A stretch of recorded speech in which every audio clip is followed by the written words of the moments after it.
Welcome back to Based MMA. In this video, I'm going to be talking about how far is every UFC champion from being able to challenge for double champ status. Right now, there's a lot of great champions in the UFC.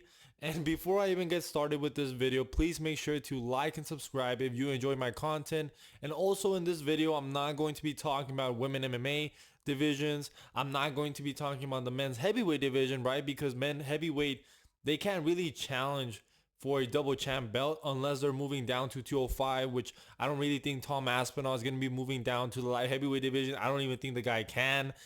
Same for John Jones. I don't really see him, going or moving down to challenge for the belt at 205. So let's start off with Alexander Pantoja, the champion in the men's flyweight division of 125 pounds. And Alexander Pantoja has been a very dominant flyweight, right? He has wins over Manel Kape, Alex Perez, Matt Schnell, multiple wins over Brandon Moreno, multiple wins over Brandon Royval. So Alexander Pantoja has already done a lot in the men's flyweight division. And I still think that even though he's been very dominant in the men's flyweight division, I still think that Alexander Pantoja is going to need 2 to 3 more title defenses to be able to challenge Sean O'Malley or whoever is the bantamweight champion, because the flyweight division is not all that exciting. And I think, stardom, excitement is going to be at play when considering which champions have a higher likelihood of being able to challenge for double champ belt. And Alexander Pantoja, as dominant as he's been in the men's flyweight division, he's not a very exciting champion. He's not a very exciting, character outside the octagon. It's not like this guy has tons and tons of fans. And because of that, I believe that Alexander Pantoja is going to need to beat Steve Ercik, right? He needs to beat Steve Ercik. I think he'll need a win over Muhammad Mokaev. And I would like for him to fight like the winner of a Manel Kape versus Kai Kara France. And I believe that if he's able to beat those 3 guys in a row, have those 3 more title defenses, especially if he wins in an impressive manner, I think he'll be able to challenge for the belt at 135 pounds. However, even though I do favor him in some of those matchups, I think Steve Ercik is going to beat him, guys. I don't know if you guys have already watched my prediction video for the main event of UFC 301, but I have this feeling that Steve Ercik is actually going to be a tough matchup. Maybe I'll turn out to be wrong. And I think that if Alexander Pantoja is able to beat Steve Ercik, I think if he fights a Muhammad Mokaev later in the year, and then he fights like the winner of Manel Kape versus Kai Kara France, hopefully Manel Kape is able to get his shit together and make weight. And then if Alexander Pantoja has very impressive performances over those guys and he doesn't just stall the fight and make it kind of a boring, snoozy fight, I think that Alexander Pantoja will be able to challenge for the belt at 135 pounds. Now, what is the likelihood of this happening, in my opinion? I don't think the likelihood is all that high, even though I do favor Pantoja in a lot of those matchups. Like, I think that if Pantoja is able to get through Steve Ercik, I favor him in a fight against Muhammad Mokaev. I'll probably favor him in a fight against Manel Kape and Kai Kara France. But I do think Pantoja, he's 34 years old. I think he's getting up there in age for the men's flyweight division. I think he's also taking a lot of damage. And I just have this weird feeling that Pantoja is going to lose sometime soon. And I think that he won't be able to challenge for the belt at 135 pounds just because, people don't really care about the men's flyweight division. People don't care about the champion in the men's flyweight division unless you're Brandon Moreno. And even then, it's rare that you see a men's flyweight fight just headline a pay-per-view. There's a reason why men's flyweight does not headline pay-per-views. Now, I understand UFC 301 is an anomaly because the UFC had to save UFC 300, but that's not something that really happens all that often. And because of that, the likelihood of Pantoja being able to challenge for the belt at 135, I think it's 20%. I think the likelihood is 20% of that happening, which is not all that high, which is kind of crazy to say because I think the guy is very dominant. I think he's been a very dominant flyweight, but I just don't see the UFC giving this guy the opportunity. Now, like I said, I think if he gets through Steve Ercik, he gets through Muhammad Mokaev, and then he gets through the winner of Manel Kape versus Kai Kara France, a fight that really hasn't been announced, but I think it's going to happen. I think that's enough for Pantoja to be able to challenge for double champ status. Now, the next champion is Sean O'Malley, the champion of the bantamweight division, the champion of 135 pounds. And Sean O'Malley he already has notable wins over Peter Yan, Aljamain Sterling, and Marlon Vera. And a lot of people considered Aljamain Sterling the GOAT at 135 pounds. So the fact that Sean O'Malley was able to win the belt defeating Aljamain Sterling is already very impressive. It's already a great win on his resume. And then obviously he just defended against Marlon Vera, where he basically dominated Marlon Vera. Marlon Vera looked like a punching bag. And even though like a lot of us were admitting that Marlon Vera wasn't the rightful contender, like that performance over Marlon Vera is still very impressive. Like not a lot of guys do that to Marlon Vera. Like I know Corey Sandhagen also had a pretty dominant performance over Marlon Vera, but Corey Sandhagen had to mix the takedowns, and Sean O'Malley kept the fight on the feet and just basically like dominated, destroyed Marlon Vera, which is insane, man. It's really insane. So I really do believe that Sean O'Malley is that good on the feet. I think he's the best striker in the bantamweight division. And what does Sean O'Malley need to do to be able to challenge Ilia Topuria or whoever the featherweight champion is at 145? What does he need to do? I think, hot take here, I think he just needs to beat Merab. I think if he gets through Merab, Sean O'Malley has basically, in my opinion, earned a shot to challenge Ilia Topuria because Merab, he's a scary contender, man. He's looked so dominant. His cardio and pressure is unlike any other fighter we've ever seen in the UFC. This guy is an anomaly. And I think if Sean O'Malley is able to get through Merab, he's undeniable. He's truly undeniable. And even though if we want to play like, if we want to be technical about it, he truly needs to be Merab and then maybe fight like the winner of Corey Sandhagen versus Umar and then maybe be able to challenge for the belt. But because Sean O'Malley is such a big superstar, because he's been such a dominant striker, and if he's able to beat somebody like Merab, who's on a crazy win streak, who has looked incredibly dominant, I don't think people are going to be mad if Sean O'Malley's able to fight for the title at 145 pounds after beating Merab, man. I think beating Merab is a huge accomplishment. Think about the names on his resume. Peter Yan, Aljamain Sterling, Merab, Marlon Vera. Those are great wins. Those are great title wins on your resume. And I think that's enough for him to be able to challenge for the belt at 145 pounds. So what is the likelihood, in my opinion, of this happening? I think the likelihood is 50%. Because I think Sean O'Malley has a pretty good chance of beating Merab. Right now I give him like maybe a 55% chance. And I think that's enough, man. I really do believe that'll be enough for Sean O'Malley to be able to move up to another weight division. And I think maybe 55%. I give him a 55% chance because I do favor him slightly to beat Merab.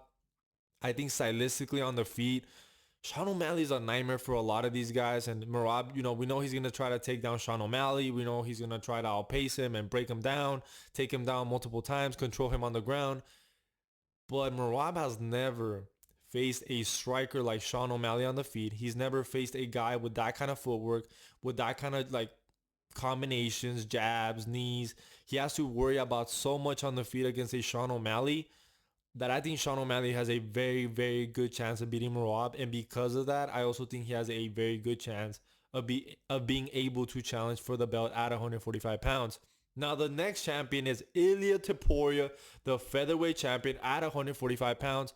And unlike the other guys, I think Ilia Topuria needs a lot of work, right? His notable wins are over Josh Emmett, Bryce Mitchell, Alexander Volkanovski, and he just won the title against Alexander Volkanovski. So I think Ilia Topuria still needs to put in a lot of work in his division to be able to challenge Islam Makhachev for the belt. So what does he need to do exactly? I think that he needs to beat Volkanovski again, which I don't think people are all that excited for, but it's a fight that needs to happen. So he beats Volkanovski again.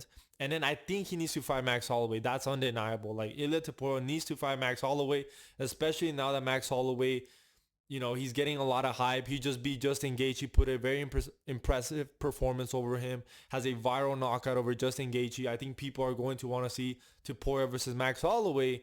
And then I think he needs one more win to then be able to challenge Islam Makhachev. And that one win, I think, has to be against Movsar Evloev, because Movsar Evloev has an undefeated record, has looked pretty, I think he's looked pretty dominant. I know he had a close fight against Diego Lopez. I know he also had a close fight against Arnold Allen.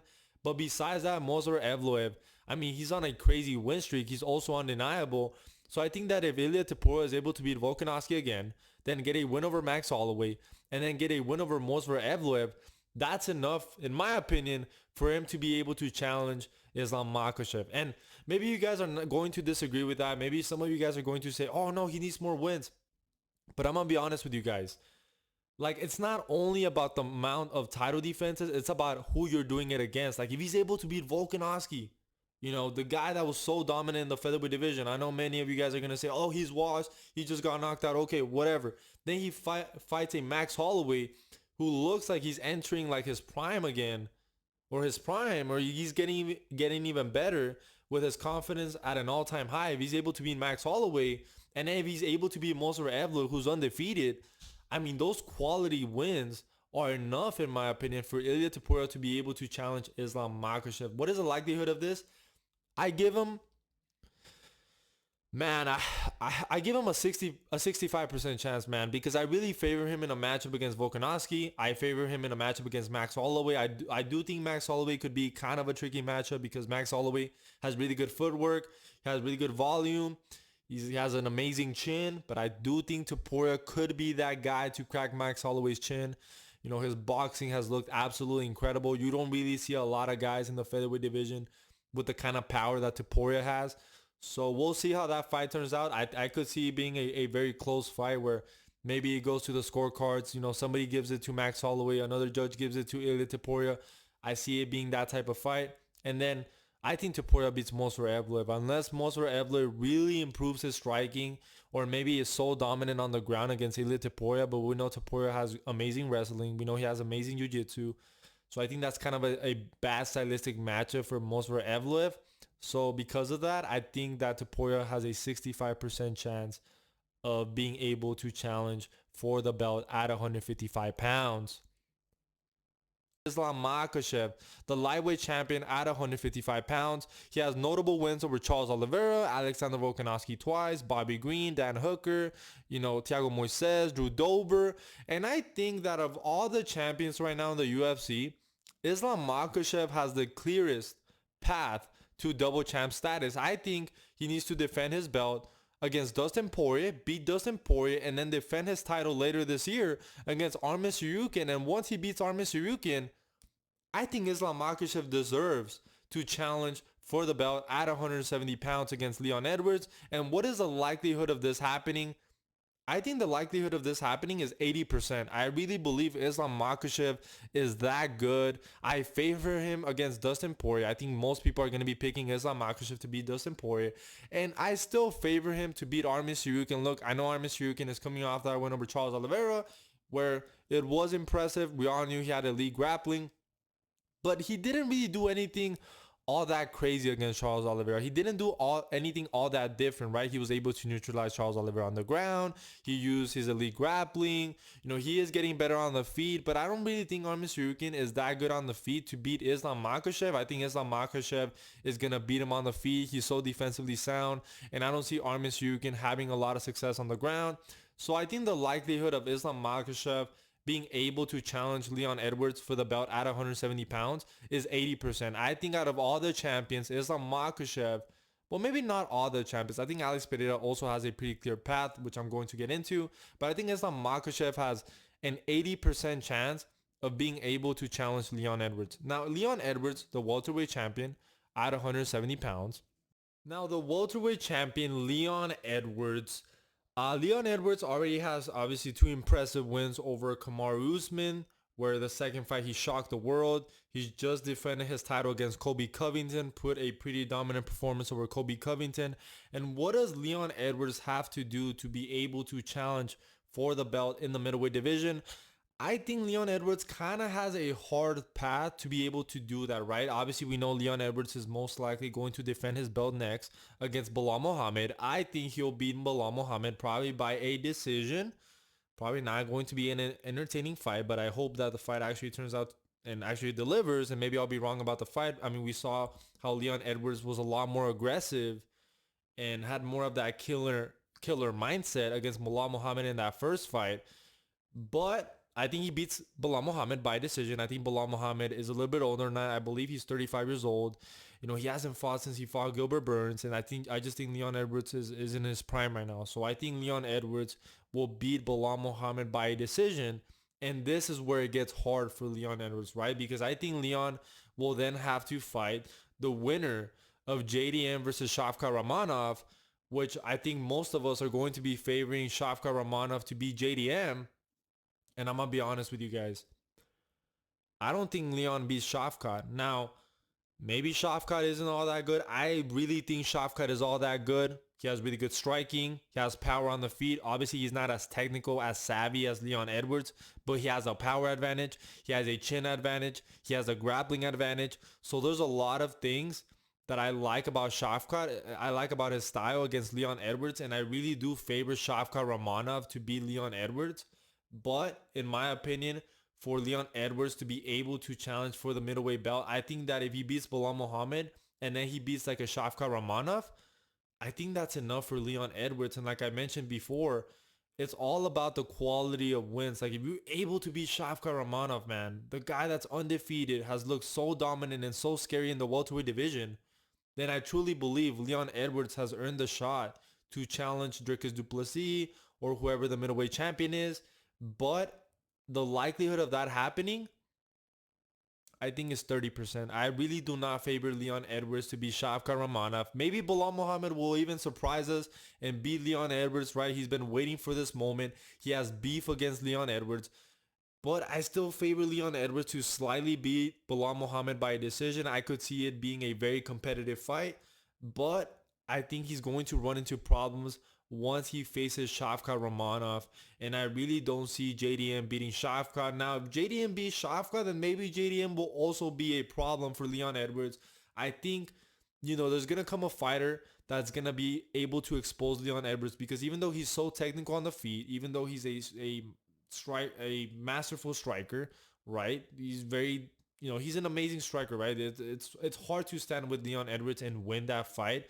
But I gotta be honest, Leon Edwards is kind of a point fighter. And because of that, if there's a fighter that could bring that kind of fire, that kind of war, that kind of intensity, where Leon Edwards is not going to be able to fight on his pace, that he's not going to be able to point fight, I think Shavkat Ramonov is the guy. And I love that Shavkat Ramonov has an amazing chin. So because of that, the likelihood, like I said, I think is like 30 to 20%. I'm going to give it a 30% of Leon Edwards being able to challenge for the middleweight belt. Now, the next weight class is Dricus du Plessis. He's the champion of the middleweight division. Is coming off that notable win over Sean Strickland, has a notable win over Robert Whittaker, Derek Brunson, and Darren Till. Now, what does Dricus du Plessis need to do to be able to challenge for double champ status? I think Dricus needs to do a lot of work, man. I think he needs to, obviously he's probably going to be facing Israel Adesanya next. I think he needs to beat Israel Adesanya. I think he needs to beat the winner of Robert Whittaker versus Hamza Chimaev. I think a lot of people are going to want Hamza Chimaev to be able to win that fight so that he could challenge Dricus du Plessis. I don't think a lot of people are asking for a rematch between Robert Whittaker and DDP.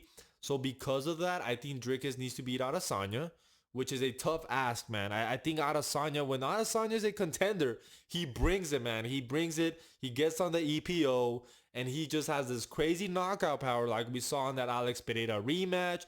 We saw, when he beat Paulo Costa. So every time, or even, when he fought Paulo Costa, he wasn't a contender, right? I believe that was like his second title defense. But every time that Adesanya is a contender, or before he became champion, this guy is very dangerous. So I do think that Israel Adesanya is a very dangerous matchup for Dricus.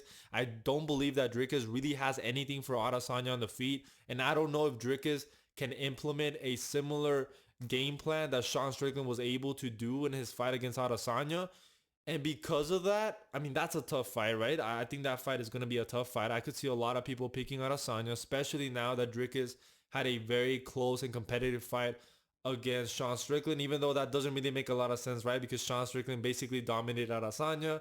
Sean Strickland and DDP had a close fight, so how would people pick Adesanya? Well, I think the reason why people would pick Adesanya is because we know that when Adesanya is a contender, this guy really brings it. He really prepares. He has a lot of time off. But maybe Adesanya is also, past his prime a little bit. He's getting a lot older. He's been in a lot of fights. So maybe when Adesanya returns against DDP, we start to realize that maybe this is the fall of Adesanya. Maybe, he's not as good. Maybe he's not as fast. But we'll see. I think that fight could be very competitive. I could see Adesanya knocking out DDP for some reason.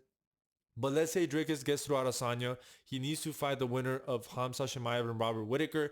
Now, let's say Robert Whittaker beats Hamza Chimaev. I could see the UFC maybe boosting Sean Strickland to get another title shot, a rematch against DDP. So he'll need to beat a Sean Strickland. He'll need to beat a Hamza Chimaev. And then I would like him to fight a Jared Cannonier or a Mavov. So because of that, I think DDP needs to put in a lot of title defenses, a lot of work, and we know how the middleweight division is. And because of that, the likelihood of DDP being able to challenge for the light heavyweight belt, in my opinion, is like, oh man, like a 15%. I don't think he'll beat all these guys in my opinion. Look, I think DDP is an amazing fighter. I think there's a reason why this guy keeps winning. I think that even though DDP looks like a drunk on the feet, he's actually very technical. He has great fight IQ. He has great game plans going into this fight. He's able to adapt. And like I said, I think DDP is a great fighter, but I don't really see him being able to make it that far to be able to challenge for the light heavyweight belt. So because of that, the likelihood of it happening is 15%, which is not very high. Now, the next champion is the Alex Pereira, light heavyweight champion. And Alex Pereira also has a very clear path to be able to challenge for the heavyweight belt. And in my opinion, Alex Pereira might actually already be able to challenge for the heavyweight title. I wouldn't even be surprised if, because they can't really get an opponent for Tom Aspinall, maybe Blades declines, or, Cyril Gane is ducking. I could see the UFC saying, you know what, fuck it. Let's put Alex Pereira versus Tom Aspinall UFC 304, and I think fans are going to go crazy. Now, I think that Alex Pereira probably needs one more title defense against Magomed Ankalaev, and in my opinion, that's enough, right? He has wins over John Blachowicz, Yu Prohaska, Jamal Hill. He basically has wins over all the top guys in the light heavyweight division, and in my opinion, that's enough for Alex Pereira to be able to challenge for the heavyweight belt. And I think if he's able to beat Magomed Ankalaev, who on paper is his hardest matchup stylistically, I think Pereira deserves it, man. Go ahead, give this guy his opportunity to fight for the heavyweight title. And like I said, I think Magomed Ankalaev is a very, very tough matchup, because Magomed Ankalaev, he's not going to try to outstrike, Alex Pereira. He's not going to play the salty man Hill type of game plan and be like, yo, no, I'm going to outstrike you. Your left hook ain't going to do shit. Magomed Ankalaev is a very smart fighter, and he's going to shoot for takedowns. So, but I still think Alex Pereira is a bit too dangerous on the feet. We saw how Jan Blachowicz was able to neutralize Magomed Ankalaev with those leg kicks. We saw that Magomed really had to take him to the ground. So maybe Magomed could beat Alex Pereira. Like I said, it's Alex Pereira's hardest fight stylistically in the light heavyweight division. But I still favor Alex Pereira to win that fight. So because of that, the likelihood of Alex Pereira being able to challenge for double champ status, I think it's 55%. I think he has a 55% chance of beating Magomed Ankalaev. And because of that, I think he has a 55% chance of being able to fight for the heavyweight title. So make sure to like and subscribe. Guys, let me know if you guys enjoyed this video, you enjoyed this breakdown. Let me know your thoughts. Maybe you guys disagree or agree with the likelihood of some of these weight classes. Like I said, I'm not going to talk about the heavyweight class, because I don't think they're going to challenge for a double champ belt. Obviously, they would have to move down, and I don't really see Tom Aspinall or John Jones wanting to do that, or even being able to do that. I mean, John Jones is huge these days. Tom Aspinall is a very big natural heavyweight. So because of that, this is basically it with which UFC fighters have potential to challenge for double champ status. And in my opinion, we're in a very exciting time, right? We got Islam Makhachev, we got Topuria, we got Sean O'Malley, we got Leon Edwards, we got Alex Pereira. So right now, there's a lot of incredible champions in the UFC, and a lot of champions that I could potentially see challenging for another belt for a double champ status. So let me know what you guys think, and I'll see you guys in the next one.